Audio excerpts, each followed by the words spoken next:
Republican mayor of New York City. He's appearing on behalf of Governor Christie. He's in Palm Beach, Florida this morning, and with me in studio is Loretta Weinberg. She's the Democratic Senate Majority Leader of New Jersey and co-chair of that Senate committee that's investigating the governor. But Mr. Mayor, I want to start with you. You're a former U.S. attorney. If somebody came to you with an investigation that came to a conclusion like the one that Christie's investigation did, but it did not interview the 5 most important players in the investigation, including Bridget Kelly, Bill Stepien, David Wildstein, David Sampson, Bill Baroni, all these people all involved in it, would you accept that as a complete investigation as a former U.S. attorney? No, I wouldn't. I would not accept it as a complete investigation, but I would accept it for what it's worth. In other words, I would go through it in great detail because it can give you a tremendous amount of information. So far, no one has gotten to interview those people, including the Joint Committee. Right. So this report has gone as far as anybody can go. And it can give you some very valuable information. For example, what Kelly, Stepien, and these people were saying at the time to other witnesses, all of which is in the report. I happen to have read the report. Right. Can be extremely important evidence. Actually, I've found sometimes the things they say back then, that witnesses say back at the time the event is going on, right, are far more credible than what they might say to investigators later when they're looking for immunity or they're looking for indemnification. So, no, it's not a final or complete report, but nor should it be tossed aside as not having extremely valuable information. Well, I understand this is valuable stuff even to a prosecutor. The governor's lawyer, though, called it a vindication. I take it you don't think you should use those words?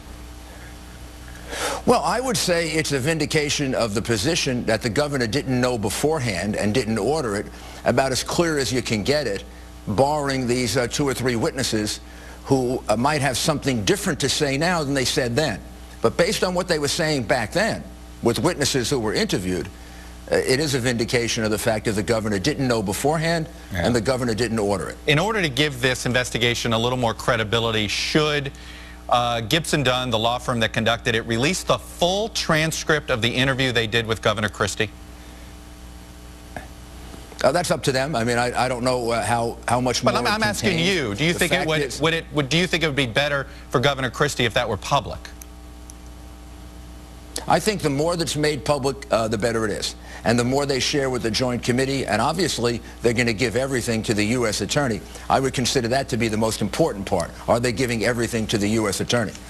Let me ask you about Chris Christie's political future.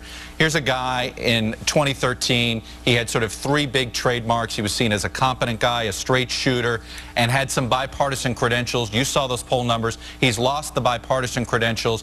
And now there's a question on either competency or credibility, because either he was out of the loop when this happened, which is his contention, or he's not been straight with us. How does he get this back to make him viable again? Well, he's going to have to answer both those questions. I think this report is a good step in that direction. It doesn't get you there. You didn't point out the fact that this report was done by a registered Democrat, Randy Mastro, someone who took on the Teamsters Union, someone who cleaned up private carding in New York from the mafia under threat of death several times. He happened to work for me at the time, so I know it. So he's got a guy doing this report who's not about to do a whitewash. That isn't in his character, not somebody who took on the mafia under threat of death. So I think this is a pretty strong report. It is not conclusive. No one claims it is, but it's a good step in the right direction. But I got to ask you about one part of the report. There seemed to be gratuitous mentions of Bridget Kelly and her personal life in there. Was that necessary, and do you think it ended up undermining the credibility of the report? Well, I think the mention of it, as I could tell, seemed relevant to the fact that the 2 people might not be communicating. I'm not sure that would have been mentioned, but for the fact that there's an issue as to whether Stepien and Kelly were communicating with each other.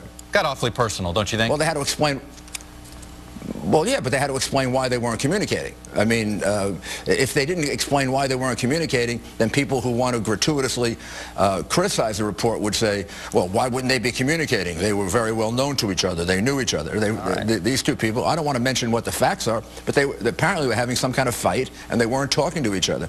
So if I were doing that investigation, I'd have to give an explanation of that. Otherwise, you'd all start attacking me. And also, one final point, Chuck. Yeah, had he not done this investigation, Had he not done this investigation, he'd have been accused of closing his eyes to this.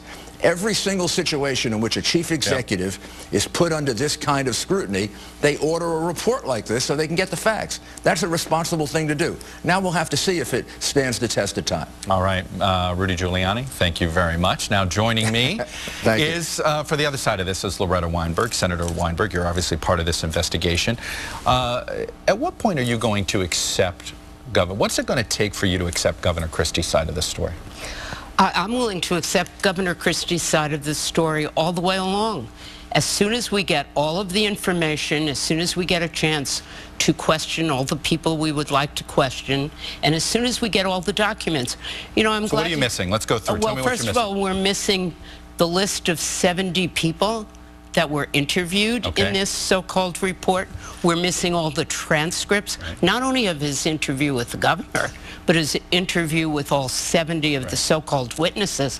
And I'd like to know, for a report, first of all, I'm glad to hear that Mr. Giuliani said it wasn't conclusive. It's the governor who's saying it's conclusive. And for a report that was supposed to be so conclusive, footnoted, etc., how did they know who broke up a personal relationship? That gratuitous, sexist language in that report is infuriating, and anybody who put their name on that report should be ashamed of themselves. I guess I want to ask you, though, you've been spending a lot of time on this. We know what Governor Christie's denial is. There has been no evidence to suggest that his denial is false. Have you found any evidence to suggest this? We have not yet gotten all the evidence. We're awaiting a court decision concerning certain witnesses that are pleading the Fifth.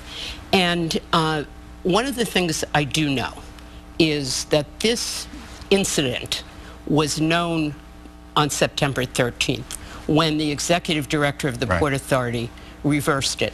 Let me just point out, just to show you the level of Mr. Mastro's report, I wrote a letter. Mastro, the attorney that wrote the report on behalf of Governor Christie. Exactly. Thank you. I wrote a letter to a commissioner in the Port Authority on September 19th asking questions, and I copied the governor on that letter, and I copied Mr.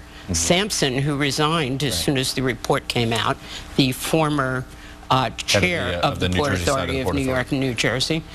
Mr. Mastro depicts that in the report as Senator Weinberg wrote a letter to the Port Authority, completely omits the fact that very plainly on the letter says a copy to Governor Christie. Do you think he ever read that letter, or do you think Bridget Kelly? Well, he mentions it in the report, so apparently it's part of the file. But these are the kinds of omissions, even just calling what really happened as a lane realignment. That's how he refers to it. It's a choice of words that were meant to give an impression that I think is inappropriate, and I would hope that we get a list of all 70 witnesses and all the transcripts and present that to our committee. And let me ask you this: if Governor Christie said tomorrow he'd come before your committee, go under oath, and this is the evidence, and there's no other evidence to prove that he knew anything, would that satisfy you? And you just say, you know what, this investigation is over. If Governor Christie comes before our committee under oath and brings all these documents with him, I'd be more than satisfied. And then you would feel as if, okay, I've gotten everything I can get out of him. This investigation is over, or this investigation, as far as Christie's concerned, is over? It would depend upon what we hear from the governor and if that leads us anyplace else. But personally, speaking for myself as the co-chair of the committee, as one member, if the governor came before us under oath with all of the documents and all of these transcripts, I think everybody in the committee would be happy. All right, Loretta Weinberg, state senator there, part of the joint committee that is looking into this entire bridge mess. Thanks for being on Meet the Press. Thank you. We, of course, want to know what